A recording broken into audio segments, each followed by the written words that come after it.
Hi everyone, welcome back to another episode of Inspiration in Isolation. My name is Ray and thank you for following us on this awesome journey so far. We are up to, I think, maybe 12 or 13 episodes. I'm not too sure where our special guest lies in this number of episodes, but that doesn't matter. Today I have a special guest all the way from New Zealand, and I'm super excited about our special guest today just because he is someone that I've been, well, let's be honest, I've been stalking him for a while now. Social media, Facebook and Instagram, following a lot of his content that he does. And so today we're just going to discover some of that content and some of the things that he does, what he's passionate about, some of the roles he takes on. But more so, I know that by the end of this episode, you will be inspired while you're in isolation, just because I think the stuff that he has to share around parenting and about mentorship and leadership and all that good stuff is really going to be a benefit to us. So without further ado, I want to introduce to you Jospeh all the way from New Zealand. Hi everyone. Hi Ray, thank you so much again. No worries. Hey, so I know that you guys are in lockdown in New Zealand, but sort of not on lockdown. What's the situation there? So so our country's in lockdown. So that means you pretty much stay in your family homes for the whole period. So it's a lockdown for 4 weeks, 4 whole weeks. Wow. You can't go to work. The only people that can go to work are essential workers. I think it's similar to Australia. Essential workers can go to work, and also that's like the health sector, the police, and those who are doing distribution and things like that, just to make sure our economy is ticking over. So those are the only people that can still go to work, but the rest of us are at home and we are isolated. The only thing we can do is actually go around the block for a bike ride or a walk, which I've just done. I'm still going. My bike's just over there. I've just sent my kids ahead of me because I didn't want the opportunity to be skipped and being able to talk to you. So we're halfway through in terms of where we're at in terms of our isolation. But we're just learning, trying to find a new normal in the midst of it. Yeah. And it's obviously your role, like you're a lead church pastor, but you do multiple things as well. So I'm just going to read to you. I have my trusty phone here, and because I've been stalking on Instagram, you're a lead pastor for Navigators Church in New Zealand.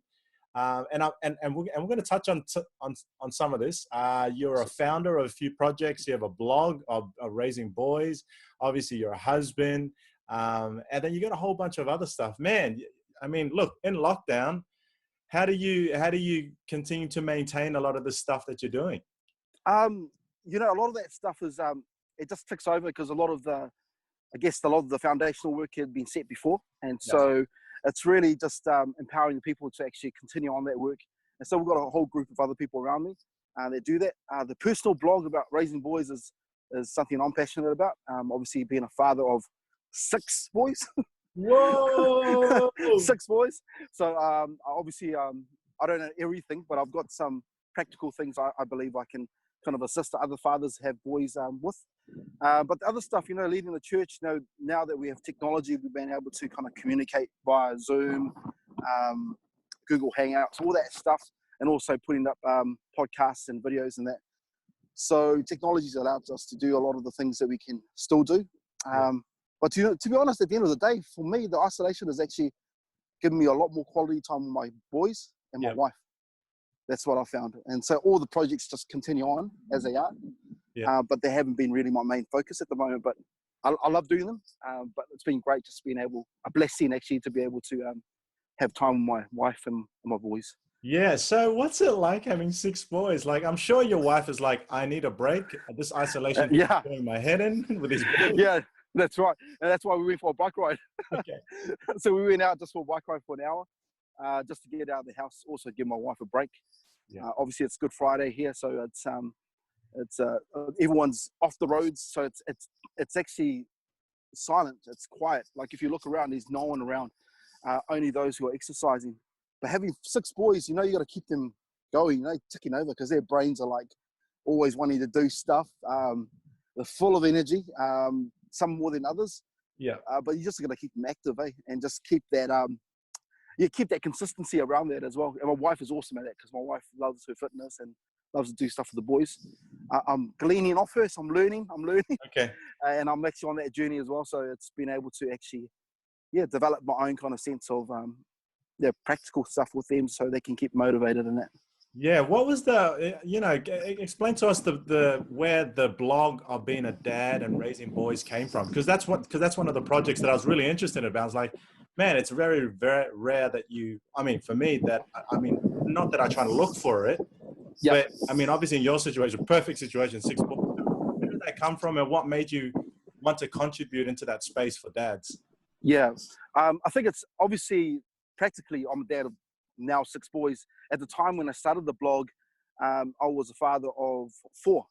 Okay. So obviously 2 boys later, I think I still have things to learn, and as we all do. But really, it came from a sense that I was hearing from other people that, hey, how do you do this? Because I think outside looking in, our boys are quite normal in the sense of they can still do sports and do the regular things of life, but at the same time, they're quite well behaved. Yeah. and so part of that was the whole thing of how do you get into place? Now, there's moments where they are not well behaved, and that's the reality of life. But overall, people were saying to us, now, how do you get them to that place? It's a lot of hard work. It's a lot of hard work. And what I actually thought was actually just putting some thoughts down as a father to other fathers, dad speaking to other dads and saying, it is hard in terms of the consistency of it, but it can be done, bringing through young men and becoming actually young boys into becoming men is still possible in this day and age, and actually getting into a place where they can succeed as well. Yeah, like I noticed, it's interesting. Like even having one boy, I know friends of mine are just like, boys are crazy.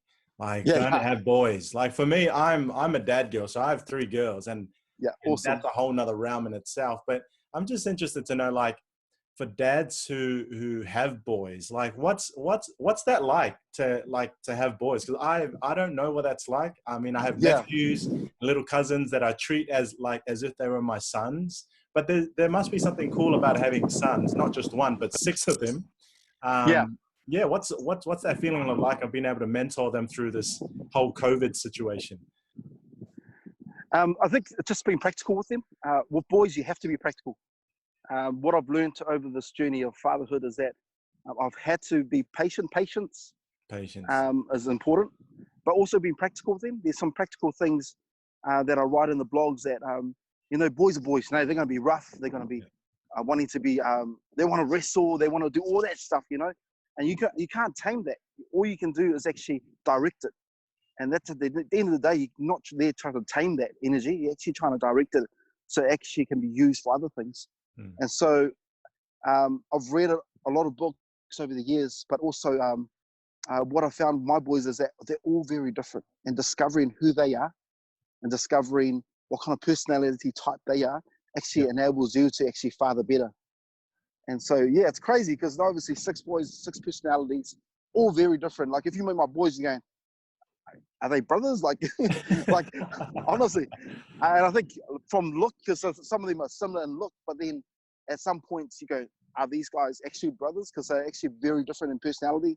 You get the loud one, you get the quiet one, you get the mute one that doesn't speak as often. But you got to be able to kind of navigate through that and actually parent them the way that they need to be parented. And so as a dad, I've discovered that I needed to learn that right from the start and actually not treat them the same, but just look at them individually and say, what's the best for Zach, who's my eldest? What's the best for Khan?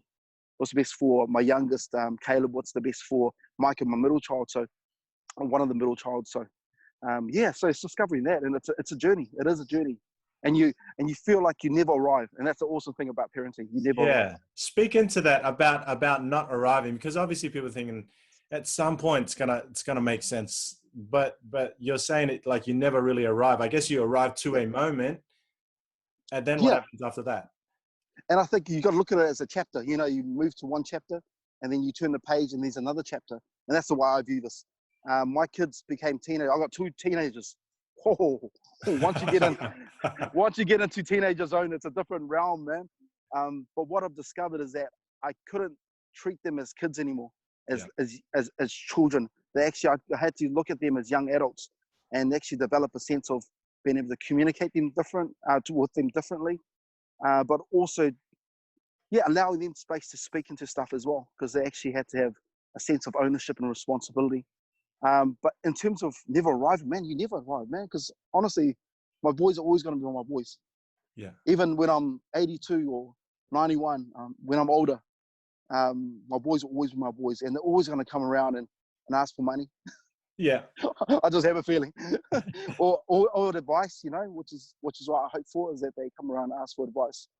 But that's always going to be a blessing for me as a dad, that they feel that space in a safe space where they can always come to me as their dad. Yeah. So it's never right. Yeah. So have you found that being a parent has transitioned some of those skills of nurturing them, young boys, transition into some of the other projects you do? For example, one of them is storytellers. Tell us a little bit about storytellers.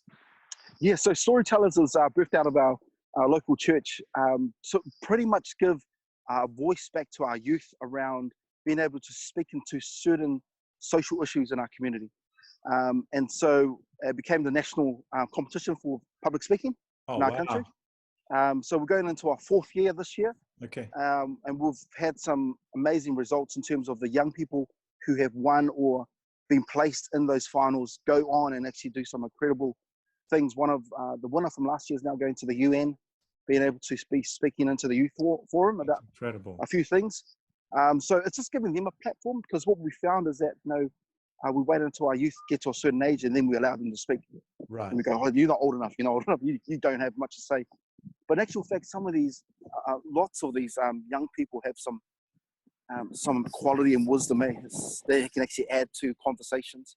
And it's being able to hear them, to understand where they're coming from, and to actually kind of just add that value to any project that you're doing. And so Storytellers was a big project for us, because we wanted to kind of launch a national platform for our young people, which is what we still do today. So obviously we've got to look at new ways. Yeah, well, I was just going to speak into that, and I'm glad you made that segue, like new ways. Now that, you know, who knows how long we're going to be in lockdown for, or in isolation, or not able to access social places. I'm sure there's 1,001 ways you're thinking, okay, how do we now make storytellers on a bigger, different platform? What are some of your insights and some of the thoughts or the concepts behind that now? So a lot of it would be, obviously, you're looking at online technology and what Submissions technology and can stuff. add. Yeah, and also we've had a YouTube channel that we've used before, and just getting online applications and just doing the heats and the semi-finals in that way. But we're hoping that it will come back to a place where we can actually still have gatherings again in a public forum. But until then, we've got Plan B ready until we can execute Plan A. Yeah. But at the same time, it's just, I guess, being ready for that, and just been preparing ourselves from a practical point of view, so we don't miss out the opportunity to just still give our young people a voice. Yeah. Speaking of giving young people a voice, I mean, just listening to you for these first few minutes, I'm just really encouraged and inspired by the way that you're able to bring out other people's stories, and or other ways that you've cultivated other people's voice. Who has, I mean, surely that comes from somewhere of a place where someone has encouraged you to speak up and use your voice. Where does empowerment come from for you? Yeah, for me, it's obviously being a Pacific Islander, we are storytellers, and so we always have this orator kind of thing in us that wants to give voice to a subject or a story. And so what I found that over time, as I've gotten older and more mature and listening to other people, I found that me finding my voice has encouraged them to find their voice. Right. And so that kind of, that energy and that love and that comes back to me, and I kind of think, oh, actually, it's actually giving value to someone else. So I'll continue to do that. And so my parents have been awesome in that as well, you know, over the years. You know, my mum, the constant carer and compassion person, she would always allow that to happen and allow us to have a voice. And my family are very, I guess, you know, we love to speak into situations, you know, that actually matter. And so I guess that's given us opportunity to continue to do that today. Yeah. I mean, other than your parents, was there a particular person that really sort of made you realize your own voice? Obviously, because, you know, we are brought up in Pacific Islander families, which is, it's almost like a natural thing. People often wonder why is it that all Pacific Islanders can hold their own? Just because we just get told to speak and we speak, and it's just part of our I guess, Yeah. our chiseling away of these skills. Was there a particular person in your life as you were growing up that made you realize, hey, you have a powerful voice, you need to use it for a greater good? Yeah. I think there have been a variety of people, obviously parents, friends, cousins, but there's one particular person. His name is Michael Nicholas. He was my spiritual mentor, and I remember when I was journeying and started my own personal relationship with Christ, and he came and spoke into my life, and he's just reminded me some of the things that about the Pacific Islanders. They were very humble, but we get to the point where we're actually too humble in terms of, if you can say that, like we Yeah, don't I speak get into it. things. Yeah. And so he would come with me and he would have coffee one-on-one with me, and he would just speak life into me. He would speak purpose into me, and he would just remind me. He didn't know me from bar soap, man, but he spent time with me, and that's intentionality behind the things that we do. You've got to have intentionality behind it. Yeah, And so he spoke life into me in this little cafe in a small suburb in East Auckland, and he just said, man, there's more to you. yeah, There's more to your life. There's more purpose for what you have. You're not just here just to make numbers. And through the years, I thought to myself, actually, this makes sense. It kind of clicks. yeah, I believe this. And as I started to grow in this and believe this, he started to give me opportunity to speak into certain things. And what they did for me was actually give me a sense of confidence and courage that I do have a voice. We don't have to be in the corner and like hiding away or waiting to be spoken to. We actually can step up and speak into things that need to be spoken into. yeah. What kind of courage does it take to be able to speak up? Like, where does that come from for you? And obviously, being a dad of 6 boys, being a founder and a facilitator of storytellers. Yeah, how do you cultivate that courage for people to share their story? I think it's just giving them an environment, building a nice environment for them to feel confidence in themselves. What we've found with storytellers and some of the other projects we've done, if people feel safe and feel confident in that safe environment that you create for them, they feel the courage to actually step out because they Mm, feel like you're behind them. You actually right. push them forward. But if you don't create that environment where you feel like you don't have a voice, or people are speaking now, you don't have anything to say, and then those people just continue to be quiet and sit in the corner and not say anything. And that's why I love being able to get into an environment where we can create this place where people can feel safe, confident, and out of that confidence comes the courage. Yeah. How do you how do we go about finding that sort of or cultivating that storytelling ability while we're in COVID? Like, what are some of the tips that you give some of these young people to share their story, especially now? Like everyone's in lockdown. They're like, we don't see Yeah, people face to face. How do I tell that's my right. story if I can't see? So, what are some ways that you reckon that could help us or our next generation of young people, whoever, to share their story in this weird, thing that we're in at the moment? I would say, so basically what we do for storytellers is know your story. So write your whole story down. Write it down on a piece of paper so you can visually see it. Write it down and you can fly over it. So write it down. And then out of that, what are the 3 key points out of that actually are like I said before, like chapters in the book? What are the key 3 things that stand out for you? And there might be moments in your life, might be a person in your life, it might be just an event that changed everything for you. And then from there, craft your speech or your storytelling ability or oratory ability around that. So Yeah. you don't have to make it busy. A lot of people just love to use the biggest words. But the thing is that keep it simple at first, and then from there, grow from it. You don't have to be this great orator at first. What you need to do first is just write everything down, keep it simple, have an intro, have 3 key points, and have summarized all those 3 key points. And there you've got a story. And then from there, you can grow in it. And if you want to add more, if you want to add less, it's up to you. But I think you just got to find your space in that and the confidence around sharing some of that as well. Yeah, one of the things that I love of one of your other projects, and I'm probably going to sidestep into that, is Hope Walk. And Hope Walk on the description here says it's a global community-led suicide awareness and prevention movement. And again, it's all about telling your story of, hey, your struggle, maybe some of the demons of suicide or depression or anxiety. Mm. Where did that birth from, and why is it such an important thing as part of your journey? Yeah, so that birthed out of the initiative, birthed out of a friend of ours taking her life by suicide, and it kind of hit us real bad. We kind of struggled with that for a while, and so what we did was actually a few years later, we had been processing this, and what we realized is that a lot of people didn't know where to go in terms of connection. Because it's not a topic you talk about all the time. It's not a sit down talk about kind of topic in today's age. But what we found is that our community were wanting it. So basically in 2015, when we started it, we just put a post up on social media. Yeah. And what happened was we invited people for a walk, a basic walk, 7K walk. I don't know if it's that basic, but 7K walk. As long as it's flat, it better be basic. It was very flat. And so it was a 7K walk, and we walked from one suburb to three suburbs in Auckland, in the south of Auckland. And then what we didn't realize is that a lot of people would show up. So we had 3,000 people approx that showed up for that first walk. We were so shocked, we were so surprised. That's amazing. It blew our minds, because we thought to ourselves, now we'll probably get 10 people, go for a nice walk.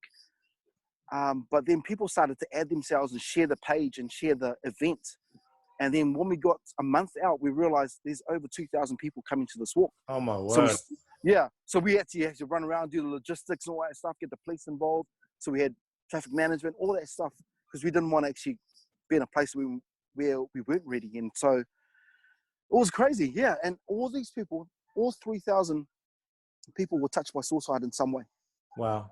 And it blew our minds. So we thought to ourselves, no, it'd be great to get the community together. At the end, we just shared a message about connection. So we just communicated connection, communication, and care are the key three things that we share with people. You got to be connected. You got to be communicating all the time, whether it's just listening or sharing. Also find hope in that people care about you and love you. Yeah. And so we did that. And in the first 6 months, people just started to say, hey, how can we start this in our community? And so I think we had 11 Hope Walks in that first year. Wow. And throughout the country, over in Australia, we had a few that started up. And then the second year, that's when it really just started to progress and snowball. And we were just blown away, because people just said, how can we bring this movement to our area so we can actually empower our community? Wow. And so what's the big picture for Hope Walk, do you feel? Just get it as global, like it says, you want it to be as global as possible? Yeah, so it's global at the moment. We're in US, we're in Australia, we're in Ireland at the moment. New Zealand, Australia, obviously. Fiji is the first island to do it. Canada. So at the end of the day, it's really about empowering a community. And it's also bringing them together for connection, for communication, for care. But the big picture is that if we can, in our communities, create safe networks, we're starting to talk. Because what we found is that some agencies, some groups weren't talking all the time. They were just doing their own thing and very isolated islands to themselves. Yeah. And what we found in this whole movement is that we're just part of the puzzle. But we feel like we're like that centerpiece of that puzzle, that people connect to us, and they can from there can connect to others. And so we're not the be all end all of this. We know that we're only part of it. But at the end of the day, if we're building safe environments where people are open and able to get care and support, then we've achieved what we need to achieve. Obviously, at the end of the day, save lives as well. Yeah. And you know what I love about it, again, you are saving lives. You're raising awareness for these real-time issues. In a recent episode, I spoke to a mental health nurse. So her area of expertise is in mental health here in Australia. And she was just saying it's now more than ever that we actually need to make connections and to hear each other's stories, to check in on people. And I think it's a message that within our media circles and even in society now, everyone's sort of beating the same drum, saying we actually need to be intentional about connecting. Yeah, so true. And so with you and your other line of work as a church pastor, how have you found connecting with your church members in light of COVID-19? Yeah, it's been good. It's been a journey, just trying to get everyone on Zoom. Yeah. Get it. I get it. Yeah, because people don't even know what Zoom is. And so it's really educating them from that point of view, from a tech point of view, and then being able to also use everything that's available, like emails, Yep. texts, Google Hangouts. We were on there for a little bit, and then we realized it wasn't working for us. So we went to Zoom, and just really discovering what works for us, you know. And it's been great because we broke up our church into zones, so closer suburbs together. So 3 suburbs are close together. We actually put some leaders in charge of those areas. So if there are people that were isolated and like our elderly that couldn't get out and get some food, those leaders will be able to look after those elderly and actually go and do shopping for them and actually drop off some care packs, which we had prepared before the lockdown. Yeah. And so it's really just being consistent. I text most of our church every day, just encouraging them. We've done a message this morning, but it's really just keeping that consistency around it. And the good thing is that they respond back and say, thanks for the text, thanks for the email. So yeah, it's just finding the avenues that we need to find just to keep connected in this, obviously this new season. Yeah. How have you found, I guess, in your immediate community that you're living in now, have people sort of come out, your next door neighbors saying, are you okay? Has that brought people more intentionally together? Or has it made people more secluded because people say, stay in your house, do not leave your house? Yeah. I think that first week when we were on lockdown, everyone was looking around like, who's got it? Like, who's got it? Yeah. Who's got the COVID? And it was real strange. And I think the messaging consistently from the government and also on our TVs and through social media has been one of just be kind, you know, we're still normal Kiwis, you know, there's nothing, none of us are affected, but treat yourself as if you were affected. So you want to make sure that you're still keeping the distance, but you still can, one of the reporters said, you know, you don't get infected if you smile. So smiling is still okay. Because people walking around like heads down, like they talk to me, like, but even today, like our ride with our boys, you know, people were just smiling, people saying hi, a few people saying Happy Easter.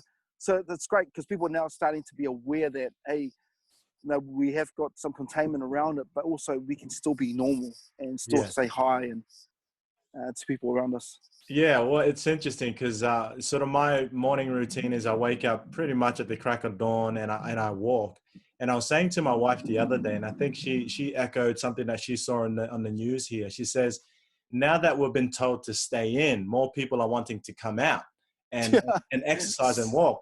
So for the last, you know, however long I've been walking, there's no one usually at, you know, 5:30 in the morning or 5, like as I'm walking, no one. And in this last week and a half, man, everyone's coming. I was like, where is everyone coming from? Yeah, that's crazy. But with that, as I'm walking now, and same thing that what you were saying, you know, every single person looks up, hi. You know, it's like the high of, hi, I'm going through the same thing you're going in, and I want to acknowledge you. And so even though sometimes we're walking towards each other on the same footpath, I'll step off and I'll walk on a road because like, there's no cars, but we just acknowledge each other and say, you know, almost like, hi, thank you. Like, thank you for keeping the distance, but I want to acknowledge that you're there. Nice. That's awesome. Yeah. So tell me what has, I guess COVID-19, what is COVID-19 teaching you as just a human? Yeah, it's actually taught me a lot. Actually, it's, you know, we say this thing all the time, you know, as out there, we say we're too busy, you know, that's the key word we say in today's environment. We say we're just too busy to do that, busy to do that. But what it's actually slowed everything down. And so it's been great. I've had to listen to my wife and just say, no, it's different. And my wife's told me all the time, it is different, baby. You just got to understand it is different. So you can't just go to normal, be as normal as what you used to be. You know, you got to actually shift with the tide and actually adjust yourself. So yeah, I've had to grow in this, be more patient because our boys are all around me. So, and also more time just with my family, you know, that's been key. And I think it's been able to make memories in this time because, it's 4 weeks together in a bubble that you're isolated in. Yeah. And you won't get that back. No. I'll be honest, we're going to lift this and I'm going to look back and think, man, I want that 4 weeks back, you know, my family. And so I've really had to search my heart and say, I need to change as well. I need to adjust myself. And my wife put this cool post up about, you know, making the most of this moment. Yeah. you know, because you won't get these isolation days back again. And let's be honest, I think the tide will turn in this COVID-19. We'll go back to normality, but it's the people that we turn into over this time that's more important. And I really want to become more patient. I want to be more involved in my boys' lives, you know, and that's what I'm looking forward to, what I look like after this, and how many changes I've made in my life. Yeah, well, hopefully by the end of COVID, everyone's going to come out super fit because everyone just wants to get out and exercise and bike ride. Everyone's going to come out looking like this. Everyone's going to be like walking around. So true, so true. Look, a final word of encouragement for, I guess, parents particularly who are at home with their kids and just counting down the days till COVID is over so we can send them back to school. Like, what's a word of encouragement that's on your heart, just for us today, for myself here with my family, for anyone else who's listening? What can get us through today? I think my word encouragement would be don't count the moments, but make the moments count. And that would be my encouragement to you. You know, and the busyness of life that will come after this, you go back to work, back to driving around, doing what you need to do, going back to your job, going back to the normal things of life. I've found that these are key moments for us as parents to get more intentional with our boys or our girls and actually speak into their life now for the future and being able to actually make the moments count for them. Because it's more about them as well, because we always think about us, but actually they're going through some stuff as well, and it's actually being able to be with them and give them confidence, comfort, and courage over this time as well. Yeah, one of the biggest challenges that I'm facing, and then thank you for that word of encouragement, because this morning we usually have sort of like a catch-up time with our kids. So we have a routine where they wake up, we have brekkie, then we have a bit of a catch-up time, see how everyone's feeling for the morning. And so my eldest daughter, she's 6. She was looking really down, and so my wife asked, "Hey, are you okay?" She's like, "Oh, she's all right." Then, as a dad, I have to try and sort of lean into that emotional side. So like, "Okay, come here so daddy can hold you."